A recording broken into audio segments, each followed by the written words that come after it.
Bonjour à tous, c'est David Delorme-Vert, bienvenue dans cette nouvelle vidéo. Aujourd'hui, je vais vous partager ma recette de pain au sarrasin, donc sans gluten.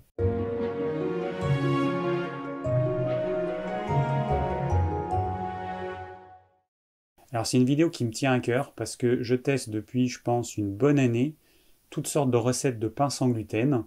J'ai testé les recettes classiques qui consistent à associer différentes farines avec différentes fécules, gélifiants, et au final on se retrouve avec un pain qui contient une quinzaine d'ingrédients, un pain qui est plus ou moins indigeste. Moi, dans tous les pains que j'ai testés, je n'ai pas trouvé de pain digeste tel que celui que je vais vous présenter aujourd'hui. Ce qu'il faut comprendre, c'est que quand vous mélangez différentes farines ensemble, différentes substances qui servent à gélifier, comme les graines de lin, le psyllium, et bien vous obtenez une espèce de mélange des molécules, et cette préparation, une fois cuite, et bien les molécules vont être figées, et nos sucs digestifs vont avoir énormément de difficultés à reconnaître de quoi il s'agit.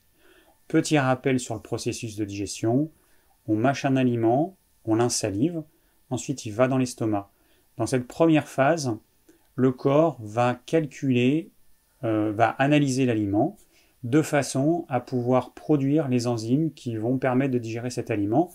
Et notamment, c'est le pancréas, la partie exocrine du pancréas, qui va produire ces enzymes pour digérer ici le pain. Si vous avez une préparation trop complexe, si vous faites un pain sans gluten classique avec beaucoup de farines différentes, avec des amidons, avec des fécules, et que vous faites cuire ça, vous imaginez plein de pelotes de laine, vous étirez les fils dans tous les sens, vous faites des nœuds, et la cuisson va figer tout ça. Et du coup, on se retrouve ensuite avec des fragments de molécules qui sont imbriquées les unes dans les autres, que notre corps ne reconnaît pas parce que c'est quelque chose qui n'existe pas dans la nature. Ça, c'est un petit peu le problème de la cuisson, surtout avec des préparations complexes, c'est que cette cuisson va figer les molécules qui, dans ce cas-là, sont imbriquées. C'est pour ça d'ailleurs que un gâteau sera indigeste, très difficilement digeste, alors que si vous mangez exactement les mêmes ingrédients durant votre repas, par exemple un gâteau ça contient de la farine, du sucre, des œufs, éventuellement du beurre, et supposons que dans votre repas vous faites des œufs sur le plat, et que vous faites une tartine de pain avec, donc un pain assez digeste, avec du beurre et du sucre, et vous allez voir que vous allez digérer sans problème. Et vous mangez votre gâteau qui contient les mêmes ingrédients que ce que vous avez mangé dans le repas, mais sous forme de préparation qui ensuite a été cuite, et là vous ne comprenez pas pourquoi vous avez beaucoup plus de difficultés à digérer ce gâteau qui contient exactement les mêmes ingrédients que si vous les mangez séparément. Donc il y a une vraie différence d'une préparation complexe qui ensuite est cuite. Dans ma recette que je vais vous proposer aujourd'hui, nous n'avons que du sarrasin. Alors de l'eau évidemment, il y a toujours de l'eau, un peu de sel, mais ça en termes de digestion c'est complètement neutre. Ce sont soit des graines de sarrasin, soit de la farine de sarrasin. Alors cette recette m'a été proposée par une abonnée qui me suit et que je remercie infiniment. Et donc elle vient de la chaîne La Cuisine de Violaine. Donc je mettrai le lien, parce que comme ça vous pourrez aller voir. Sauf que j'ai partagé cette chaîne à différentes personnes qui ont essayé de reproduire le pain qu'elle fait dans sa vidéo, et elles n'y sont pas arrivées. Alors forcément je me suis dit bon, c'est peut-être pas assez précis, donc du coup j'ai un petit peu creusé le problème, et par rapport à la vidéo d'origine, j'ai fait en sorte que ce soit plus rapide à réaliser, et puis j'ai testé aussi avec de la farine de sarrasin, parce que je voulais voir si ça fonctionnait, et je voulais pouvoir déterminer les proportions pour vous proposer une alternative. Si vous n'avez pas de graines de sarrasin, on peut le faire aussi avec de la farine. Alors à ce propos, j'ai appris par un agriculteur du coin qu'en France on produisait peu de graines de sarrasin, et j'ai compris pourquoi, il m'a expliqué pourquoi.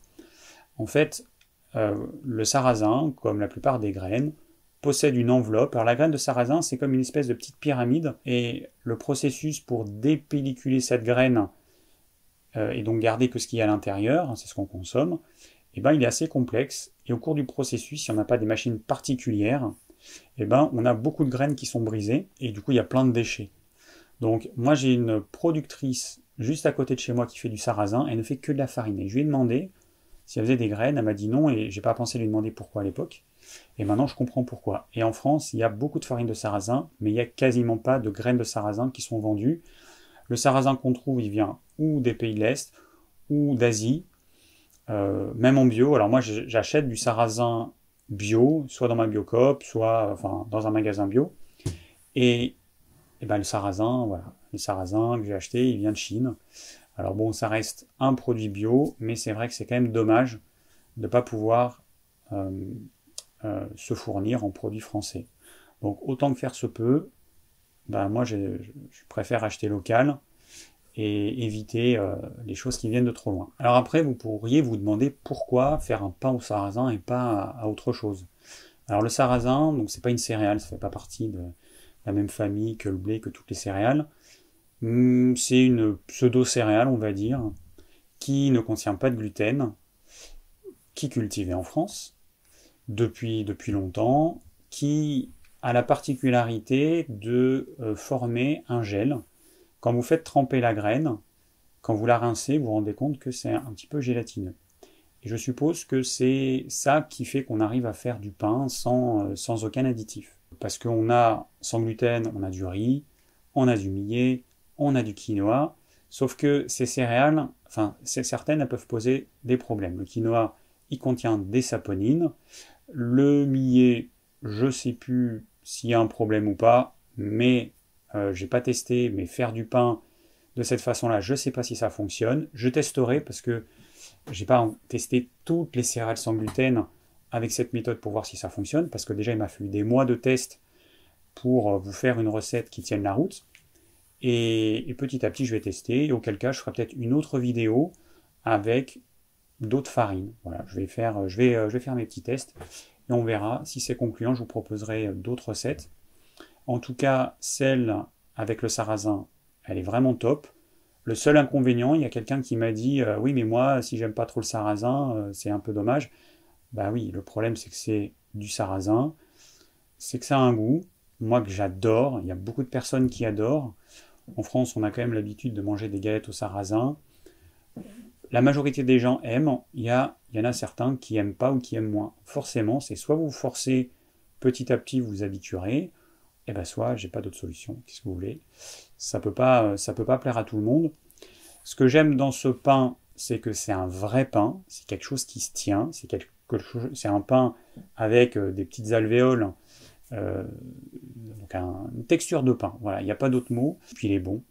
J'ai testé la recette, j'ai fait goûter à des amis et ils aiment beaucoup. Alors on pourrait se dire que c'est des bons amis qui disent pas ce qu'ils pensent, peut-être, je sais pas.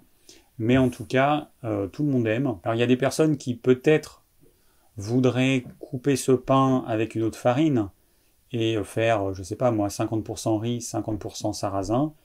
Il faut tester. Je sais pas si ça va monter aussi bien. Peut-être que oui, peut-être que non. Moi, je préfère rester sur un pain 100% pur sarrasin. Pourquoi? Bah, tout simplement parce que j'ai pas ce que je vous expliquais tout à l'heure, ce phénomène d'imbrication de molécules différentes qui après sont figées par la cuisson et qui rendent un petit peu nos capteurs à nutriments complètement désorientés. Voilà, parce que ce sont des molécules qui n'existent pas dans la nature. Donc je préfère rester sur un produit 100% gluten, mais 100% gluten, 100% sarrasin, mais bon, il y a des variantes qui pourraient être faites. Vous pouvez tester des choses, et puis renvoyez-moi vos avis, des photos éventuellement, ça peut être sympa. Vous avez fait un pain 50% riz, 50% sarrasin, il monte bien, il est bon et tout. Envoyez-moi une petite photo, comme ça je pourrais la partager dans une vidéo future. Et puis dites-moi comment est-ce que vous le digérez. Moi j'ai des amis qui sont pas du tout fans du sans gluten ou qui sont pas du tout habitués à ça. Ils ont l'habitude de manger du pain, ils en mangent tous les jours, ils adorent le pain, ça leur va très bien. Et le fait de leur faire goûter ce pain au sarrasin, eh ben, j'ai eu des retours de personnes qui m'ont dit « Ah mais je le digère super bien ce pain ». Et en fait, ils voient la différence entre ce pain-là et le pain qu'ils mangent habituellement. Donc ça, c'est vrai que c'est quand même un signe que au niveau digestibilité, on est largement au-dessus du pain. Moi, j'ai testé du pain au blé ancien, du pain au petit épeautre, qui est une variété de blé ancien, et des pains et différentes recettes de pain sans gluten. La quasi-totalité des recettes de pain sans gluten, elles sont plus ou moins indigestes. C'est lourd, il y a une production d'acidité, soit au bout d'1 heure, soit au bout de 2-3 heures. Production d'acidité, je sens que ça passe pas bien. Alors, les pains au blé ancien et au petit épeautre, ça dépend. Il y en a certains que je digère plutôt bien. En revanche, mais là j'en ai testé un il n'y a pas longtemps. Non, c'était pas au blé ancien, c'était un pain classique au levain. Et 3 heures après, j'avais des acidités. En revanche, alors ce dont je me suis rendu compte, c'est que parfois, je ressens pas d'inconfort digestif sur le moment ou les heures qui suivent. Par contre, si je mange ce pain au blé ancien pendant plusieurs jours d'affilée, j'ai mon petit signal d'alarme à moi qui se réveille. Alors on a chacun nos signaux d'alarme.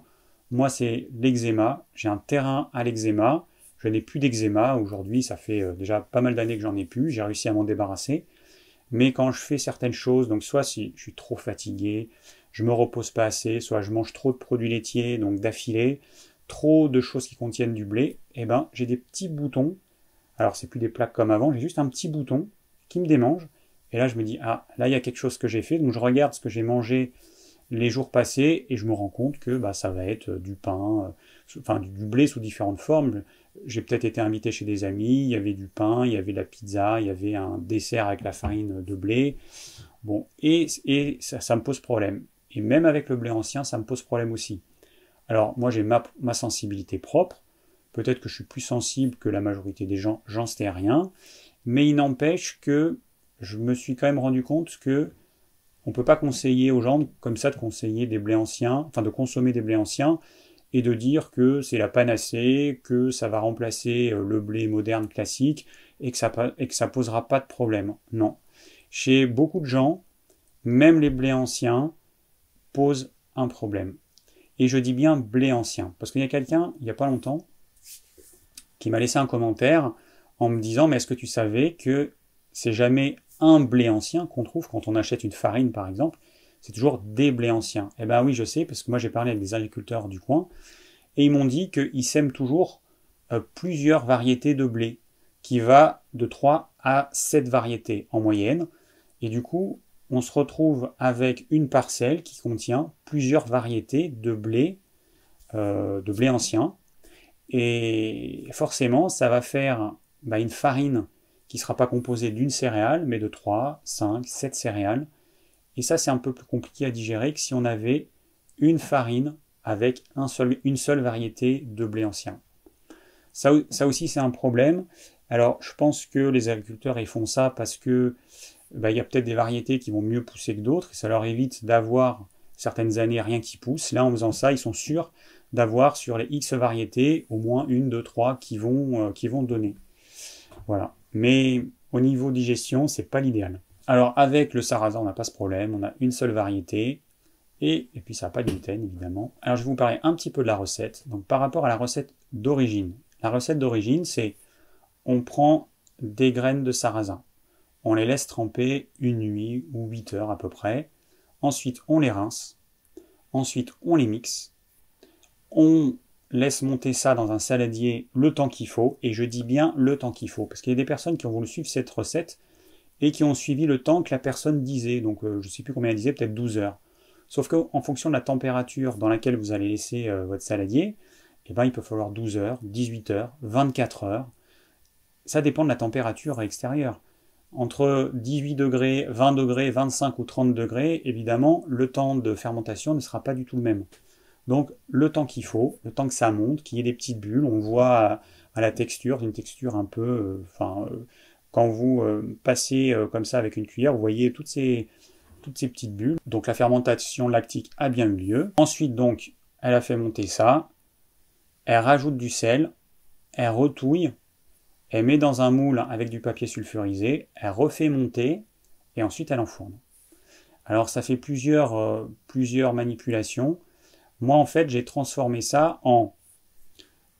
Je fais tremper mes graines, je les rince, je les mixe avec du sel et un petit peu d'eau, et je mets directement dans mon moule, avec du papier sulfurisé, je fais monter tout ça, et ensuite j'enfourne. Du coup j'enlève l'étape où je fais monter dans le saladier, là je fais monter directement dans mon moule. Forcément, ça va un petit peu plus vite. C'est une préparation qui demande une dizaine de minutes, donc ça va quand même assez vite. Et il suffit que vous en fassiez des quantités plus importantes. Au lieu de faire un pain, vous allez multiplier les quantités que je donne par le nombre de pains que vous voulez faire, et voilà. Et donc ça vous fera 2-3 pains que vous pourrez consommer tout au long de la semaine, ou vous pourrez congeler. Alors en ce qui concerne la conservation, si vous le laissez dehors, comme c'est un pain qui est quand même beaucoup plus chargé en eau qu'un pain classique au blé, eh bien, il faudra le conserver 2-3 jours maximum à l'extérieur, et sinon au frigo vous pouvez le conserver 5 jours, et puis sinon ce sera au congélateur. Donc moi ce que je fais, c'est que je le laisse toujours 24 heures à l'extérieur. Un pain qui vient d'être cuit est assez indigeste, voire très indigeste. Et si vous attendez 24 heures, je pense qu'il y en a pas mal qui s'en sont rendus compte, le pain devient beaucoup plus digeste. Donc du coup, je le fais et je le mange le lendemain. Et si je veux le congeler, je le coupe à ce moment-là et je le mets au congélateur. Voilà, il se garde très bien. Soit vous le coupez directement en tranches, soit vous coupez un morceau, une moitié, un quart, et comme ça, en fonction des besoins, vous sortez un quart ou une moitié. Donc la recette de Violaine, elle est bien, hein, le problème il n'est pas là, c'est juste que, voilà, moi j'ai juste enlevé une étape pour rendre la préparation plus rapide, et pour vérifier que ça fonctionne quand même, que ça fonctionne bien, que ça monte bien, que le pain il est bon. Moi j'ai quand même testé sa recette au départ, et après, je me suis dit, bon, est-ce qu'on ne pourrait pas un petit peu l'améliorer? Ensuite, j'ai testé avec de la farine de sarrasin, parce que les graines, parfois, coûtent plus cher que la farine. Moi, chez mon producteur local, je crois que la farine, elle est à 2,50 € le kilo. Donc, c'est du sarrasin bio local. Si j'achète exactement la même farine à la Biocoop, je ne sais plus, mais on est autour de 4 € je crois, le kilo. Donc, j'imagine que dans les magasins bio, ça doit être à peu près autour de ce prix qu'on achète la farine de sarrasin. Et le grain, en Biocoop, je ne sais plus si c'est pas du style 4,80 €. Donc finalement, c'est assez cher en fait en grain. Voilà, donc c'est pour ça que j'ai voulu tester avec de la farine de sarrasin. Alors les proportions ne sont pas les mêmes. J'ai une amie à qui j'avais donné la recette avec des graines. Elle a pris de la farine, mais elle a utilisé la même quantité d'eau, sachant que quand on utilise des graines qu'on a fait tremper, les graines elles sont gorgées d'eau. Donc ensuite, l'eau qu'on rajoute avant de mixer, elle est beaucoup plus faible que si vous prenez de la farine qui est sèche. Et du coup, elle a obtenu un pain, une texture de pain comme du pain, donc une texture avec peu d'eau, et ça fait une tarte, je ne sais pas comment dire, ça fait un truc plat qui n'a pas gonflé, alors que normalement, on doit avoir une texture de pâte à gâteau. Donc c'est plus épais que la pâte à crêpes, mais c'est de la pâte à gâteau en gros, voilà. Et donc avec cette texture, on va avoir le processus de fermentation qui va se faire. Donc il y a naturellement dans l'environnement, dans les graines, dans la farine, des bactéries, puisque là un environnement aseptisé, ça n'existe pas, et heureusement. Et en présence d'eau, ces bactéries, elles vont grignoter les sucres complexes pour transformer ces sucres complexes en acide lactique. Et il va y avoir une production de gaz, et nous, c'est ce gaz qui nous intéresse, parce qu'il va créer ces petites alvéoles dans le pain. Alors après, le processus de fermentation, il est aussi intéressant parce qu'il permet de diminuer la quantité de certains antinutriments, et la chaleur va aussi neutraliser certains antinutriments, sachant que dans le sarrasin, il y en a très peu. Voilà, c'est pour ça aussi que je trouvais que le sarrasin, c'était quand même quelque chose de quasi parfait. C'est la pseudo-céréale que je conseille en numéro 1. Et pour la consommer en grains, alors moi j'aime pas trop en grains, bon il y en a qui aiment, mais en grains comme si on faisait du riz, j'aime pas trop. Je trouve pas ça assez savoureux. Moi je fais plutôt des galettes, du pain au sarrasin, des galettes au sarrasin. D'ailleurs je crois que j'ai fait une recette sur la chaîne. Et puis c'est tout. Voilà, c'est déjà pas mal. Les galettes au sarrasin, d'ailleurs on peut les manger ou salées ou sucrées.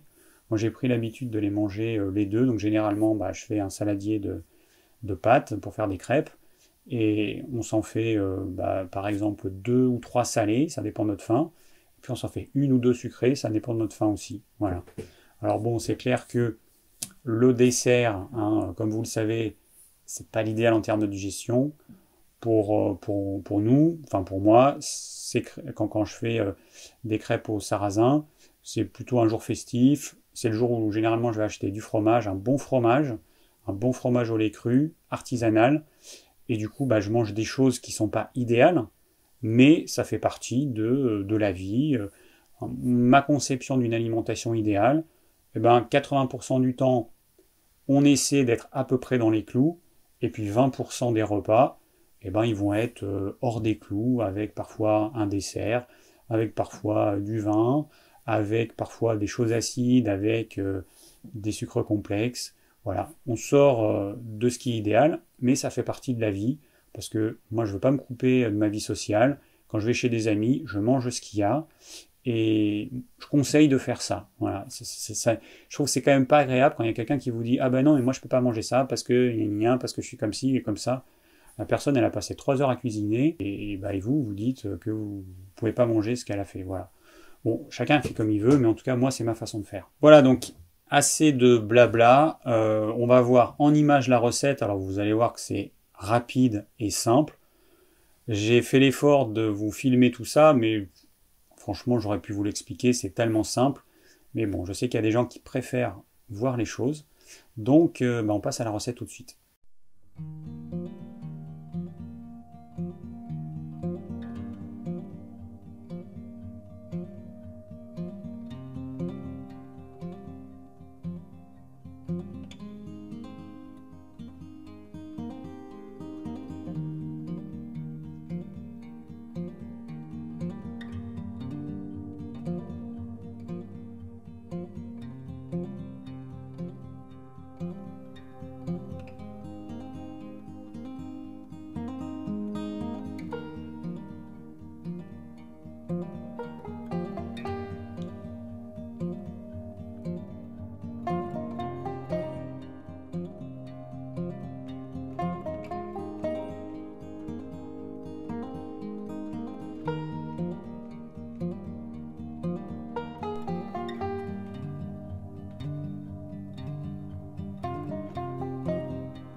Alors, dans les images que vous venez de voir, en fait, j'ai mis un petit peu trop d'eau. La pâte, elle est un petit peu trop liquide, je m'en suis rendu compte après. En fait, ce que je fais d'habitude, c'est que mes graines de sarrasin, je les laisse dans l'écumoire pendant une demi-heure et donc l'eau, elle s'écoule. Et là, j'ai voulu faire la vidéo un peu trop rapidement, donc j'ai pas assez d'eau qui s'est écoulée et du coup, j'ai rajouté la même quantité d'eau que d'habitude. J'aurais dû mettre entre 120 et 150 grammes d'eau. Donc, à la limite, ce qu'il faudrait faire, c'est peut-être mettre 100 grammes d'eau, non pas 100, 120 grammes d'eau, mixer avec ça, et vous voyez la texture. Si c'est une texture de pâte à gâteau assez épaisse, c'est bon, il n'y a pas besoin d'en rajouter. C'est vraiment trop épais, vous rajoutez par exemple 30 grammes d'eau, sachant qu'il y a quand même une marge de manœuvre qui est assez importante. Si c'est un peu trop épais, votre pain il va monter, il n'y a aucun problème. Si c'est un peu trop liquide, votre pain il va monter aussi. Mais il vaut mieux que ce soit pas trop liquide en fait. Là c'est vraiment un petit peu trop liquide. Bon voilà, du coup j'ai fait une erreur et ça me permet d'en parler. Hein. Entre la personne qui met vraiment pas assez d'eau et qui a une texture de pâte à pain ou de pâte à tarte, et puis moi qui fait beaucoup trop liquide, il faut vraiment avoir le bon dosage. Donc le dosage idéal par rapport à ce que j'ai mis dans la vidéo, on va dire que c'est plus autour de 150 grammes d'eau pour 400 grammes de graines. Et pour ce qui est de la farine, c'est 400 grammes de farine pour 450 grammes d'eau. Voilà. Et le sel, donc toujours pour 400 grammes de graines ou 400 grammes de farine, vous mettez 10-12 grammes de sel. Donc tout ça, je vais évidemment le mettre dans la description de la vidéo pour vous le rappeler. Mais voilà les ordres de grandeur. Sachez que c'est pas au gramme près, que si vous mettez 13 grammes au lieu de 12, c'est pas grave. Après tester, parce que peut-être qu'au goût, il y a des personnes qui voudront que ce soit un peu plus salé, d'autres un petit peu moins salé. Après, soyez imaginatif, vous pouvez aromatiser votre pain, vous pouvez mettre ce que vous voulez, vous pouvez mettre du thym, vous pouvez mettre de la cannelle, moi j'ai testé avec de la cannelle, vous pouvez mettre du gingembre en poudre, des petits morceaux de gingembre, vous pouvez mettre ce que vous voulez. Vous pouvez un petit peu le colorer avec du curcuma. Qu'est-ce qu'on peut y mettre encore? Forcément, vous pouvez mettre des graines de sésame sur le dessus, des graines de tournesol, ce que vous voulez. Utilisez votre imagination. Vous pouvez utiliser cette recette de base et la transformer en quelque chose d'un petit peu plus sexy, on va dire. C'est en fonction de votre imagination. Moi, je vais tester des petites recettes comme ça pour voir ce qui se marie bien. Tester des choses différentes et puis dites-moi ce que vous avez testé et puis ce que vous trouvez bon. Voilà, parce que bon, il y a peut-être des mariages qui seront moins savoureux et puis il y a d'autres associations qui, je pense, seront top quoi, avec le sarrasin. Alors il y a quelques semaines, j'ai publié une photo d'un de mes essais de pain au sarrasin sur Instagram et sur Facebook avec le titre Le meilleur pain sans gluten au monde, un truc comme ça, un peu mégalo. Mais ça, c'est en tenant compte de tous les aspects qui, pour moi, sont hyper importants d'un pain sans gluten. Il faut qu'il soit parfaitement digeste. Par exemple, j'ai vu une vidéo de Marion Kaplan qui disait, enfin le titre, je me rappelle plus exactement ce que c'était, mais c'était du style recette de pain sans gluten pour vos intestins. Mais si vous regardez les ingrédients, c'est un pain sans gluten classique avec 15 ingrédients. Et du coup, c'est forcément indigeste en partie pour beaucoup de gens. Donc pour moi, c'est mensonger de dire qu'une recette comme ça, avec autant d'ingrédients que c'est parfaitement digeste, ce n'est pas possible. Voilà, ce n'est pas possible. Donc il doit être parfaitement digeste. Ensuite, idéalement pour moi, ça doit être fait avec une céréale qu'on trouve en France. Le sarrasin, on en trouve en France, il est cultivé en France. Et puis ça doit être une recette assez simple à faire, il faut pas... il y a des fois des recettes de pain qui sont longues, il faut faire monter et tout, faut faire fermenter, ensuite il faut retravailler. Là, on a quelque chose de vraiment, vraiment simple. Le sarrasin, comme j'ai dit, il n'y a quasiment pas d'antinutriments, il y en a très peu. Donc au niveau santé, on est dans les clous. Après, on m'a demandé, est-ce qu'on peut utiliser une machine à pain pour faire cette recette? J'ai jamais testé de machine à pain, mais je dirais non. Ou alors il faudrait que ce soit toujours dans les mêmes conditions de température, parce que vous allez enfourner votre pain, enfin vous allez faire cuire votre pain au moment opportun, c'est-à-dire au moment où la fermentation s'est faite, une fois que la fermentation s'est faite. Donc visuellement, vous regardez, si ça a monté aux 3/4 à peu près, hein, si ça faisait à peu près 3 cm, eh ben, il faut que ça ait monté au moins 2 cm de plus. Donc suivant la chaleur et tout, ça peut monter plus ou moins. Moi je me suis fait avoir, une fois j'avais pas laissé assez d'espace en haut de mon moule, je pensais que c'était suffisant, je me dis ouais ça va monter un petit peu, et puis ça a débordé en fait. Ça a débordé. Donc ça monte vraiment. Voilà, il faut que ça ait monté suffisamment, et puis à un moment donné, vous allez voir que vous avez beau attendre, ça ne va pas monter plus. Donc là, ça veut dire que la fermentation, enfin c'est pas la fermentation, parce que en fait ça continue à fermenter, mais ça veut dire qu'en fonction de l'épaisseur de votre pâte, de l'élasticité de la pâte, ça ne peut pas monter plus parce qu'il y a le poids de la pâte. Hein, après, ça va se tasser. En fait, ça va faire des bulles qui vont éclater, puis la pâte va se tasser. Donc, si vous attendez trop, d'ailleurs, j'ai fait ça avec un pain. Si vous attendez trop, en fait, vous allez voir le fond, il n'y aura pas de bulles. Votre pain, une fois qu'il sera cuit, vous verrez, au fond, il n'y aura pas de bulles, et les bulles, elles seront au-dessus.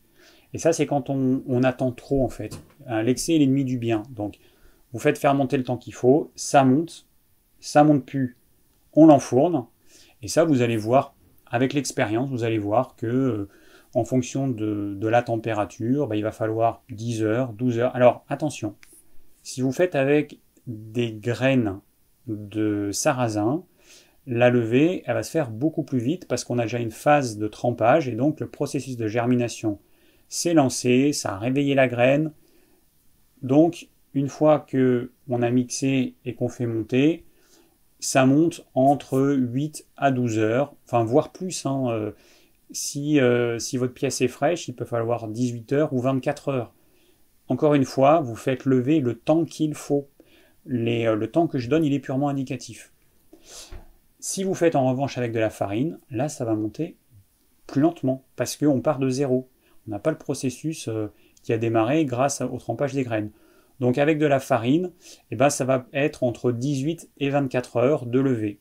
Ça c'est important, et c'est aussi une différence entre les deux, c'est le temps de lever qui est différent. Alors quand j'ai décidé de diminuer au maximum les céréales qui contiennent du gluten, donc c'est essentiellement le blé, parce que c'est ça qu'on mange le plus, dans un premier temps, je me suis dit, bon, j'arrête le pain, j'arrête les pâtes, et puis on peut s'en passer sans problème.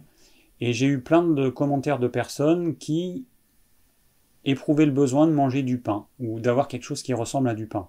Et dans ma tête, je me suis dit, mais pourquoi est-ce que vous avez besoin de manger du pain, en fait?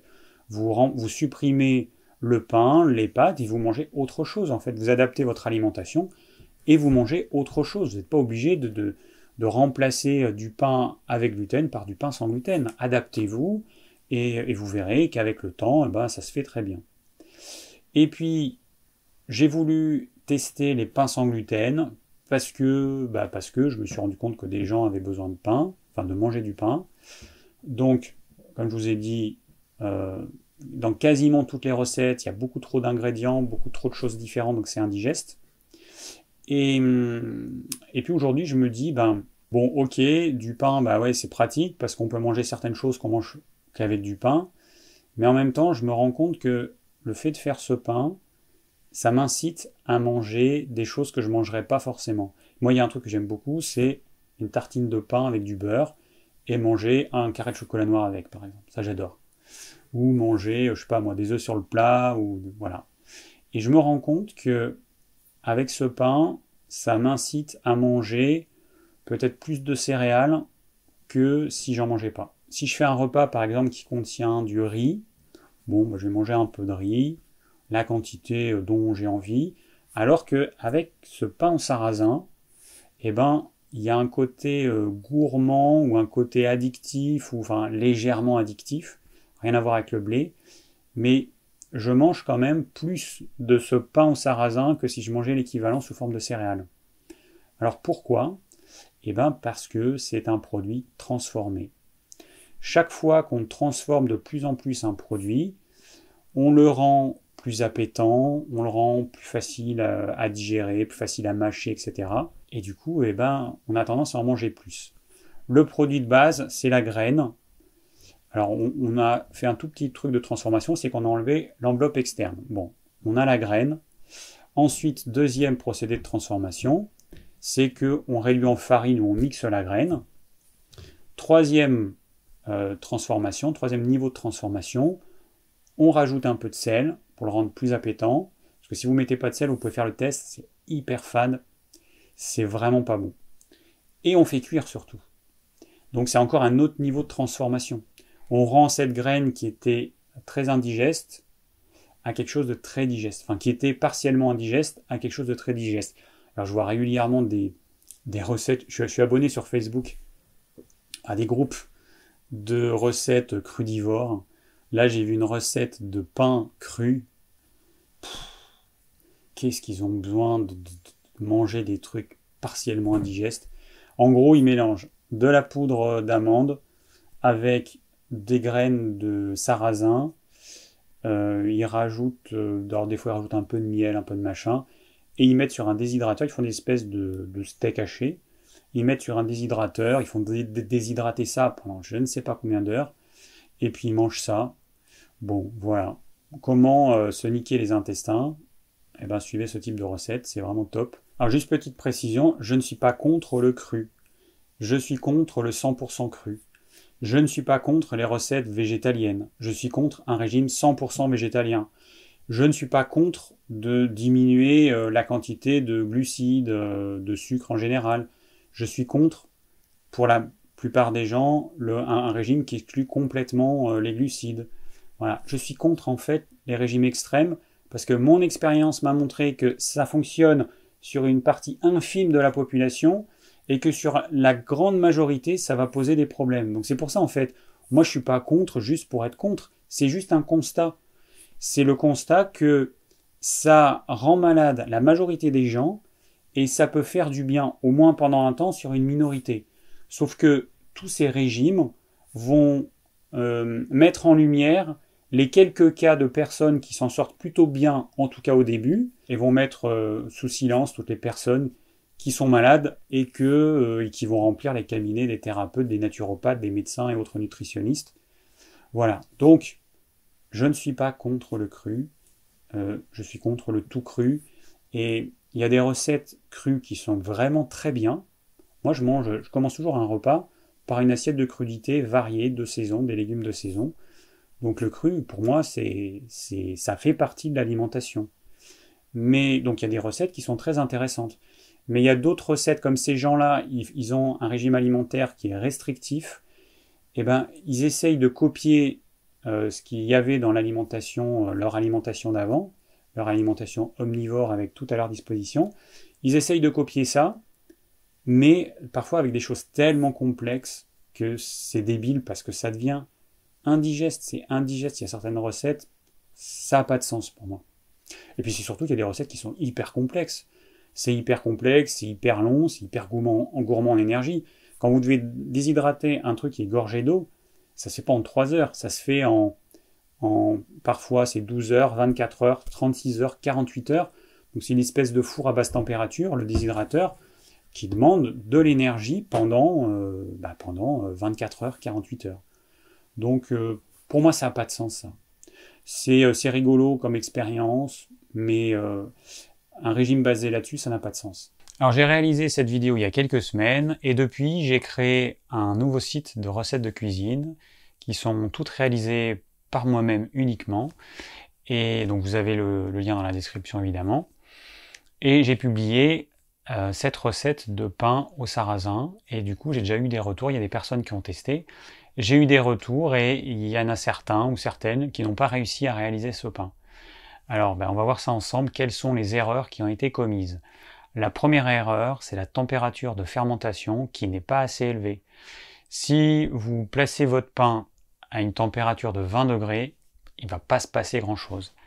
À 25 degrés, ça va être lent et du coup, la température minimale que je vous conseille d'utiliser, c'est 30 degrés. Voilà. Moi, mon pain, je le mets près d'une cuisinière à bois dont la température varie entre 25 et 35 degrés, suivant l'heure du jour ou la nuit, puisque mon pain, je le laisse souvent à fermenter toute une nuit, et du coup, la nuit on dort, et le poêle, on peut pas rajouter, enfin la cuisinière, on peut pas rajouter des bûches, donc la température, elle va diminuer. Mais ça n'empêche pas du tout le pain de lever, et suivant les jours, il faudra autour de, j'ai mesuré, en 30-33 degrés, il faudra entre 12 et 18 heures. Et il y a des jours où pourtant la température est la même, mais il faudra un temps de fermentation qui sera plus long. Pourquoi? Je ne sais pas. Je ne sais pas si c'est lié à la pression atmosphérique, si c'est lié à je ne sais pas quel facteur. En tout cas, à température strictement identique, il y a certains jours, il faudra un temps de fermentation plus long pour que votre pain y monte suffisamment. Alors si c'est pas lié à la température, si vous avez vraiment fait fermenter votre pâte entre 30 et 35 degrés, peut-être que c'est lié à l'eau. Peut-être que vous avez utilisé une eau chlorée et que le chlore, il y a beaucoup trop de chlore dans votre eau, puisque ça dépend des régions. Toutes les régions n'ont pas le même niveau de chlore. Peut-être que ce chlore empêche le développement des bactéries qui sont nécessaires pour qu'il y ait cette production de gaz et qu'il y ait ces petites bulles dans le pain. Et en dehors de l'eau et de la température, ça pourrait être lié aux graines ou à la farine. Alors si vous achetez bio, il n'y a pas de problème. Si c'est pas bio, peut-être que ça a été irradié et que du coup ça a tué toutes les bactéries qu'il pouvait y avoir. Et à ce moment-là, la fermentation n'est pas possible. Mais moi, ça fait déjà plusieurs mois que quasiment toutes les semaines, je réalise au moins un pain avec cette recette et je l'ai jamais raté. Je l'ai jamais raté en fait. Si la température est suffisante, il n'y a aucune raison que votre pain ne monte pas. J'ai quelqu'un qui m'a dit que son pain avait monté en 36 heures. Donc c'est pour vous donner un ordre de grandeur. Ça varie, ça peut varier beaucoup et c'est lié essentiellement à la température. Moi j'ai déjà fait fermenter un pain pendant 36-48 heures et après il y a une acidité qui se développe qui au goût n'est pas forcément top. Donc personnellement, je trouve que mon pain est meilleur s'il n'a pas fermenté trop longtemps. S'il a fermenté moins de 24 heures, je trouve qu'il est meilleur. Donc je préfère avoir une température suffisamment élevée, idéalement 35 degrés, et le faire fermenter entre 12 et 18 heures. Là, ça donne un goût qui est vraiment top. Et du coup, je trouve que c'est plus facile parce que vous avez un temps de fermentation qui est plus court. Donc on fait un petit résumé. Soit vous utilisez des graines de sarrasin couleur comme dans la vidéo, c'est-à-dire beige, vert clair, soit vous utilisez des graines de sarrasin, soit vous utilisez de la farine de sarrasin. Si vous utilisez des graines, comme on a fait un trempage, le temps de fermentation, une fois que c'est dans le moule, il sera plus court. Si vous utilisez de la farine, comme on démarre à 0, forcément, le temps de fermentation, il sera plus long, 24, 36 heures, voire 48 heures, si la température n'est pas tout à fait assez élevée. Si jamais vous avez raté votre pain et que la température était bonne, utilisez une eau minérale, une eau filtrée, ce que vous voulez, mais il ne faut pas qu'il y ait de chlore. Vous pouvez utiliser une eau qui a été filtrée par une carafe type Brita. Il y a une capsule en charbon actif qui va neutraliser le chlore. À ce moment-là, vous aurez une eau qui ne va pas aseptiser le milieu bactérien et qui va permettre que cette fermentation se fasse. Alors j'ai essayé de faire une recette avec du millet tout seul, ça marche pas. Il n'y a pas du tout ce côté gluant qu'il y a dans les graines de sarrasin. Donc j'ai essayé en rajoutant des graines de lin broyées. Ça n'a pas été satisfaisant, ça a quasiment pas monté. Et du coup je sais pas. Alors je vais continuer à faire des tests. Ce que j'aimerais, c'est avoir une recette équivalente, mais en gardant toujours les mêmes principes. Le moins de farine ou le moins d'ingrédients possible. Et puis quelque chose qui soit savoureux, qui soit bien aéré et qui rappelle vraiment du pain qui ne va pas s'effriter comme une biscotte dès qu'on va couper la tranche. Donc s'il n'y a pas ce côté un peu gluant qu'on a dans le sarrasin, ça risque de s'effriter. C'était le cas avec le millet. Donc s'il y en a qui ont des recettes où il n'y a vraiment pas beaucoup d'ingrédients, c'est-à-dire idéalement une farine et peut-être une graine comme la graine de lin ou du psyllium, ok. Mais il y a des personnes qui m'ont dit qu'elles avaient rajouté, qu'elles avaient mis en tout 3 farines, qu'elles avaient mis, donc il y en a une qui m'a dit qu'elle a mis du petit épeautre, du grand épeautre et du sarrasin. Mais là, c'est 3 farines, donc ça va complexifier la digestion et c'est vraiment pas le but. Et puis l'idée, c'était quand même de faire quelque chose sans gluten. Je rappelle que le petit épeautre contient du gluten, c'est un blé ancien, mais il n'empêche qu'on a quand même du gluten et que ça peut poser des problèmes à certaines personnes. Mon idée à moi, c'était de faire un pain sans aucun gluten, donc sans aucune farine, ni de blé ancien, ni d'avoine, ni de quoi que ce soit qui pourrait contenir du gluten de près ou de loin. Donc voilà pourquoi j'ai créé cette recette. Et franchement, pour l'instant, je vois vraiment pas d'équivalent. Ce pain, je le trouve bon, je le trouve facile à faire, et puis il est hyper digeste. Encore une fois, c'est le maître mot. Un pain qui soit vraiment hyper digeste. Donc n'hésitez pas à me partager vos recettes éventuelles, des photos de vos réalisations. Vous allez sur le blog ormevert.fr et au formulaire de contact, et vous m'envoyez un petit mail avec vos photos. Merci d'avoir suivi cette vidéo, j'espère qu'elle vous aura plu et qu'elle vous aura donné envie de réaliser cette recette de pain 100% pur sarrasin. Si vous avez des questions, n'hésitez pas à les laisser en commentaire. Je vous rappelle que dans la description de cette vidéo, vous avez tout un tas d'informations. Vous avez la recette de ce pain au sarrasin et puis des liens vers mon blog, mon nouveau site de recettes de cuisine, etc. Pour les personnes qui désirent recevoir mes conseils pour une alimentation saine, le lien est également dans la description. Cette vidéo sera disponible en podcast à la sortie. Et je vous dis à très bientôt pour de nouvelles vidéos.